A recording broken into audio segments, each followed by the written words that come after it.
ಜಿ5 ಇರುವಾಗ ನೀವು ನಿಮ್ಮ ನೆಚ್ಚಿನ ಶೋಗಳನ್ನ ಎಂದಿಗೂ ಮಿಸ್ ಮಾಡಿಕೊಳ್ಳುವುದಿಲ್ಲ. ಅದು ಸಂಪೂರ್ಣ ಉಚಿತವಾಗಿ.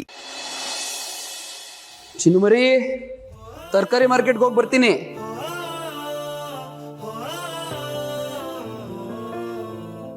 ಯೋಚನೆ ಮಾಡೋಕ್ಕೂ ಮನೆಯಿಂದ ಹೊರಗೆ ಹೋಗ್ಬೇಕಾಗಿರೋ ಪರಿಸ್ಥಿತಿ ನಿಂತು.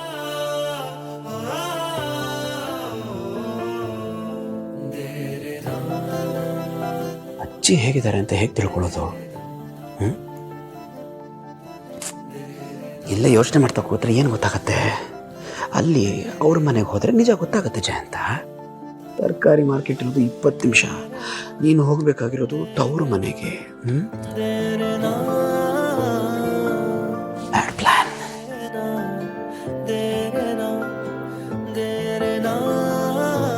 ಜಾಮಿ ಅವ್ರ ಕಣ್ ತಪ್ಸಂತೂ ಹೋಗೋಕ್ಕಾಗ್ತಾ ಇಲ್ಲ.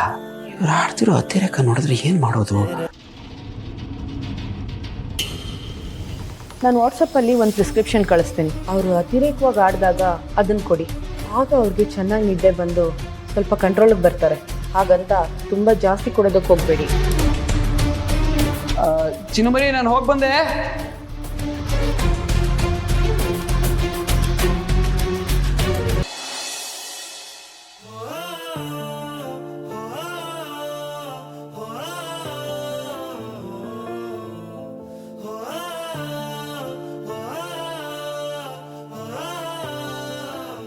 ನನ್ನ ಚಿನ್ನು ಮರಿಗೆ ಬಿಸಿ ಬಿಸಿ ಹಾಲು. ಓಕೆ,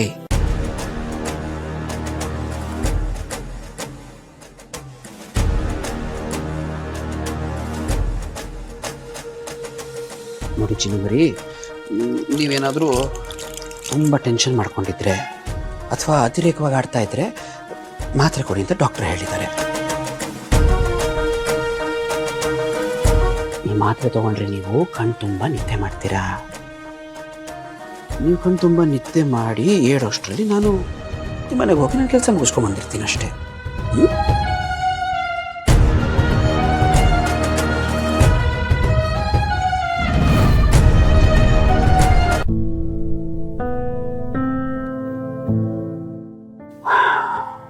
ಚಿನ್ನುಮರಿ, ಹಾಲು ಕುಡಿದು ಮಲಗಿ ತಗೊಳ್ಳಿ.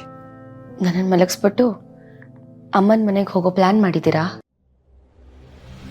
ಚಿನ್ನುಮರಿ, ಯಾಕಾಗಲ್ಲ ಅನ್ಕೋತೀರಿ? ನೋಡಿ, ನಿಮಗೆ ಪ್ರಾಮಿಸ್ ಮಾಡಿದ್ದೀನಿ ಅಂದಮೇಲೆ ನಾನು ಅಲ್ಲಿಗೆ ಯಾಕೆ ಹೋಗ್ತೀನಿ? ಹಾಗೆ ಹೋಗಬೇಕು ಅಂತಿದ್ದಿದ್ರೆ ಏನೋ ಒಂದು ನೆಪ ಹೇಳ್ಬಿಟ್ಟು ಹೋಗ್ಬಿಡ್ತಿದ್ದೆ ಅಲ್ವಾ? ಈಗ ನೀವು ರೆಸ್ಟ್ ಮಾಡಬೇಕು. ತಗೊಳ್ಳಿ, ಹಾಲು ಕುಡಿದು ಚೆನ್ನಾಗಿ ನಿದ್ದೆ ಮಾಡೋರಂತೆ. ನಾನು ಇದನ್ನು ಕುಡಿಲಿಲ್ಲ ಅಂದರೂ ನಂಗೆ ಚೆನ್ನಾಗಿ ನಿದ್ದೆ ಬರುತ್ತೆ. ನನಗಿದು ಬೇಕಾಗಿಲ್ಲ. ಸರಿ, ಇದನ್ನು ಕುಡಿದು ಹೋದರೆ ನಿಮಗೆ ನಿದ್ದೆ ಬರುತ್ತೆ, ಒಪ್ಕೊಳ್ಳೋಣ. ಆದರೆ ಇದನ್ನು ಕುಡಿದ್ರೆ ನಿಮ್ಮ ಆರೋಗ್ಯ ಸ್ವಲ್ಪ ಸುಧಾರಿಸುತ್ತೆ. ನೋಡಿ, ನೀವು ಸರಿಯಾಗಿ ಊಟನೂ ಮಾಡಿಲ್ಲ, ಈಗ ಹಾಲು ಕುಡಿಯೋಕ್ಕೂ ಹಠ ಮಾಡ್ತಿದ್ದೀರಾ. ಈಗ ಹಠ ಮಾಡ್ತಾ ಇದ್ರೆ ನಾನು ಡಾಕ್ಟ್ರಿಗೆ ಫೋನ್ ಮಾಡಬೇಕಾಗತ್ತಷ್ಟೆ. ತಗೊಳ್ಳಿ ಪ್ಲೀಸ್.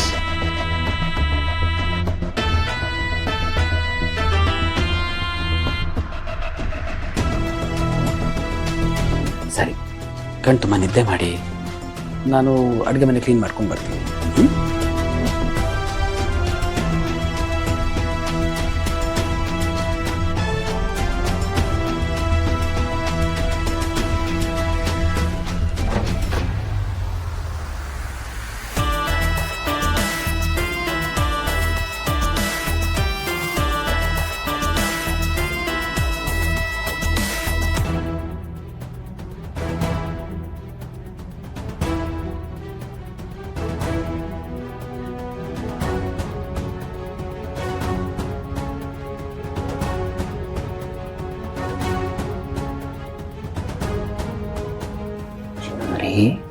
ಎಷ್ಟು ಚೆನ್ನಾಗಿ ಮಲಗಿದ್ದೀರಿ.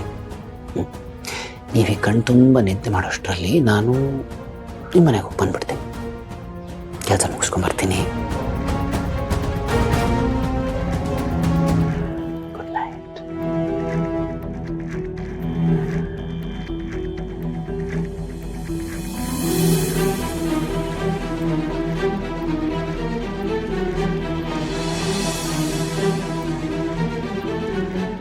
ಚಿನ್ನುಮರಿ ಹೇಳಕ್ ಮುಂಚೆ ಜಯಂತ, ನೀವು ಹೋಗಿ ನಿನ್ನ ಕೆಲಸ ಮುಗಿಸ್ಕೊಂಡ್ ಬಂದ್ಬಿಡ್ಬೇಕು. ಎಸ್ ಜಯಂತ.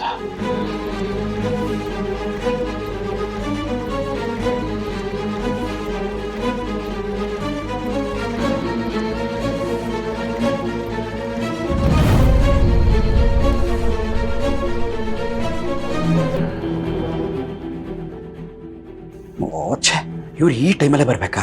ನಾನು ಮಾಡಿದೆಲ್ಲ ಹಾಳಾಗೋಯ್ತಲ್ಲ. ಇವ್ರು ಯಾಕೆ ಬಂದರು?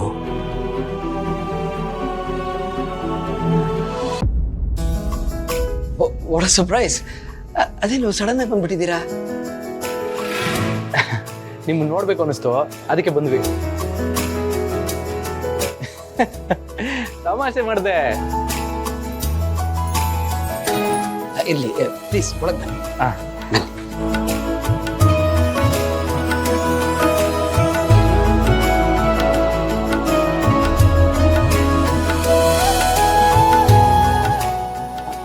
ಇಲ್ಲೇ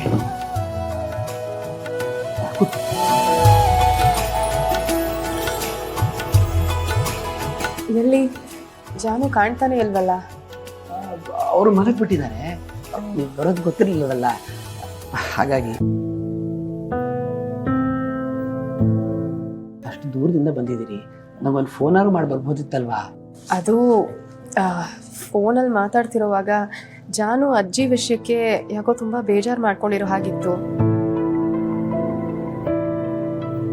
ಇಂಥ ಸಮಯದಲ್ಲಿ ಹಾಗೆಲ್ಲ ಇರೋದು ಸರಿಯಲ್ಲ ಅನ್ನಿಸ್ತು. ಅದಕ್ಕೆ ಬಂದು ಅವಳನ್ನ ಮಾತಾಡ್ಸ್ಕೊಂಡು ಹೋಗೋಣ ಅಂತ ಬಂದ್ವಿ. ಹೌದು, ಅಜ್ಜಿ ವಿಷಯಕ್ಕೆ ತುಂಬ ಬೇಜಾರು ಮಾಡ್ಕೊಂಡಿದ್ದಂತೂ ನಿಜ.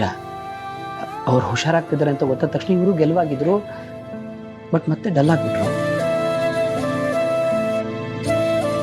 ಡಾಕ್ಟರ್ನ ಕರೆಸಿ ಒಂದ್ಸಲಿ ಚೆಕಪ್ ಮಾಡಿಸಿದ್ದೀನಿ. ಈಗ ಸ್ವಲ್ಪ ವಾಸಿ, ಮಾತ್ರೆ ತಗೊಂಡು ಮಲಗಿದ್ದಾರೆ.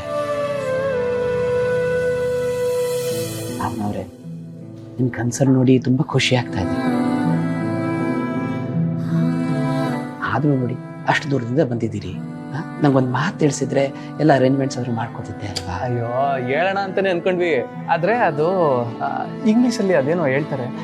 ಮೇಡಮ್ರೆ, ಏನದು ಇದಕ್ಕಿದ್ದಂಗೆ ಬಂದು ಅವ್ರು ಖುಷಿ ಪಡೋ ಥರ ಮಾಡ್ತೀವಲ್ಲ, ಏನದು? ಸರ್ಪ್ರೈಸ್.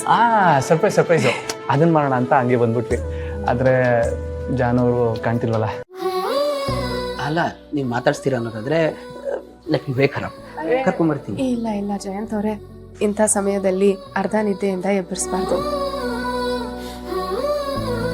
ಜಾನು ಎಷ್ಟು ನೆಮ್ಮದಿಯಿಂದ ಮಲಗ್ತಾಳೋ, ಮಗು ಬೆಳವಣಿಗೆನೂ ಅಷ್ಟೇ ಚೆನ್ನಾಗಾಗುತ್ತೆ. ಅದಕ್ಕೆ ತೊಂದರೆ ಮಾಡೋದು ಬೇಡ. ಅವ್ರನ್ನ ತುಂಬ ಚೆನ್ನಾಗಿ ಅರ್ಥ ಮಾಡ್ಕೊಂಡಿದ್ದೀರಿ ನೀವು. ಮತ್ತೆ ಅಕ್ಕನಾಗಿ ತಂಗಿ ಬಗ್ಗೆ ಅಷ್ಟು ಕಾಳಜಿ ಮಾಡ್ತಿದ್ರಿ, ಹಿಂಗೆ ಹೇಳಿ. ಜಾನವ್ರು ಹುಟ್ಟೋ ಮಗು ಮೇಲೆ ಮೇಡಮ್ ಅವ್ರು ಬೇಜಾನ್ ಕನ್ಸುಗಳನ್ನ, ಬೇಜಾನ್ ಆಸೆಗಳನ್ನ ಮಾಡ್ಕೊಂಡವ್ರೆ. ಏನ್ ಮೇಡಮ್ ಅವ್ರೆ? ಇದನ್ನೆಲ್ಲ ಜಾನು ಕೊಡೋಣ ಅಂತ ತಂದ್ವಿ. ಏನದು? ಜಾನವರು ಈಗ ಗರ್ಭಿಣಿ ಅಲ್ವಾ, ಅದಕ್ಕೆ ಪುಟ್ಟು ಗೊಂಬೆನ ತಂದಿದ್ದೀವಿ. ಇದು ನೋಡಿದ್ರೆ ಅವ್ರು ಬಹು ಖುಷಿ ಪಡ್ತಾರೆ. ZEE5 ಆಪ್ ಡೌನ್ಲೋಡ್ ಮಾಡಿ ಎಲ್ಲಾ ಸಂಚಿಕೆಗಳನ್ನು ಸಂಪೂರ್ಣ ಉಚಿತವಾಗಿ ನೋಡಿ.